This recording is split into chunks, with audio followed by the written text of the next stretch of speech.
Le prix du foncier a flambé depuis quelques années, ce qui fait que les jeunes d'ici, ou les moins jeunes, n'arrivent plus à se loger et n'arrivent plus à acquérir une maison sur notre territoire.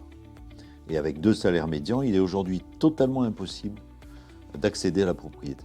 Alors, c'est certes pas un problème spécifique à Lège-Cap-Ferré, c'est un problème particulièrement aigu chez nous sur la presqu'île. Alors, je ne vous cache pas que c'est un sujet qui me préoccupe particulièrement. Nous étions, pas plus tard qu'il y a une quinzaine de jours, à Biarritz, avec l'association des élus du littoral, et nous avons échangé avec un certain nombre de maires du littoral. Il y avait le maire de Biarritz, le maire de Bidart, le maire des Sables-d'Olonne, il y avait des maires de Bretagne. Et on est confronté un petit peu, alors dans des proportions différentes selon les lieux géographiques, on est confronté à la même problématique. Nous échangeons beaucoup.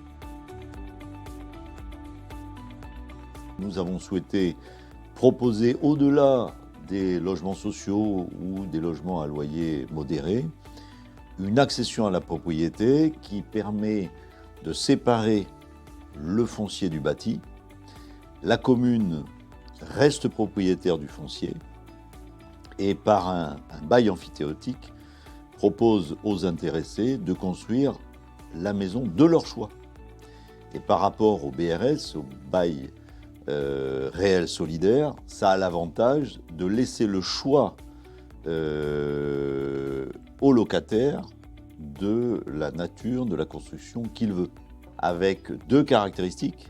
La première, c'est un dispositif anti-spéculatif, c'est-à-dire que nous ne voulons pas une possibilité de revente à court ou moyen terme avec des plus-values significatives, et d'autre part avec l'interdiction de louer dans le cadre de la location saisonnière de type Airbnb, de façon à ce que l'aide proposée par la collectivité ne puisse pas être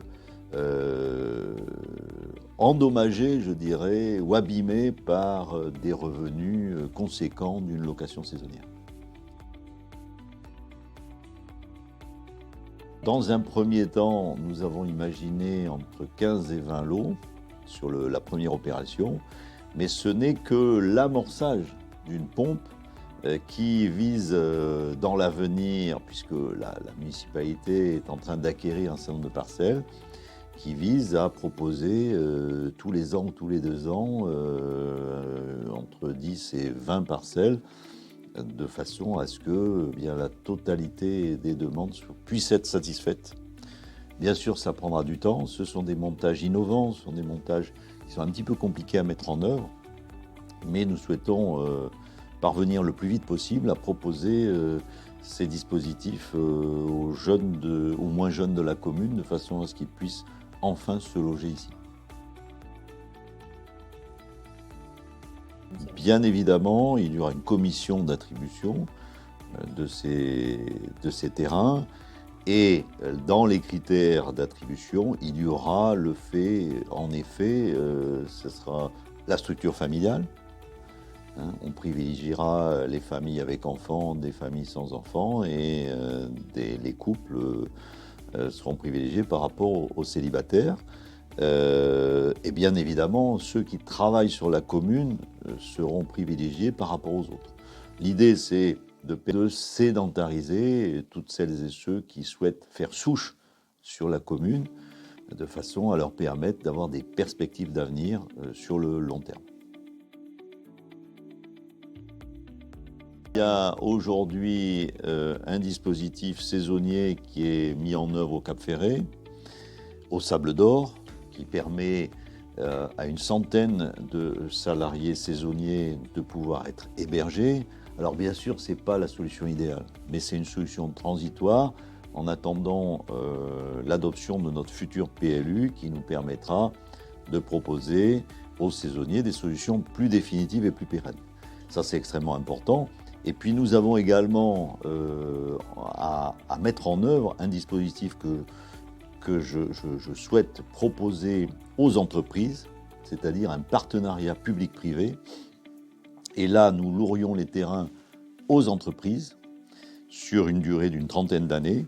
Ces terrains, les entreprises pourraient y construire des logements pour les saisonniers et exclusivement pour les saisonniers et les travailleurs de l'entreprise. Et puis au bout de 30 ans, eh bien, la collectivité récupérerait ces terrains ou pourrait reconduire ces beaux amphithéotiques d'une trentaine d'années. Ça permettrait de stabiliser et de maintenir les travailleurs de nos entreprises, les salariés de nos entreprises sur la presqu'île de l'Eschcafé. Limiter les trafics pendulaires. L'enjeu, c'est aussi, bien évidemment, de proposer à nos entreprises des salariés, parce qu'aujourd'hui, les entreprises du secteur ont du mal à recruter, non pas parce que le secteur n'est pas attractif, bien au contraire, mais parce que les logements sont très difficiles à trouver. Et puis, bien évidemment, nous avons des écoles qui sont relativement stables. Nous souhaitons maintenir cette stabilité, limiter le vieillissement de notre population et puis dynamiser un petit peu le cœur de nos villages.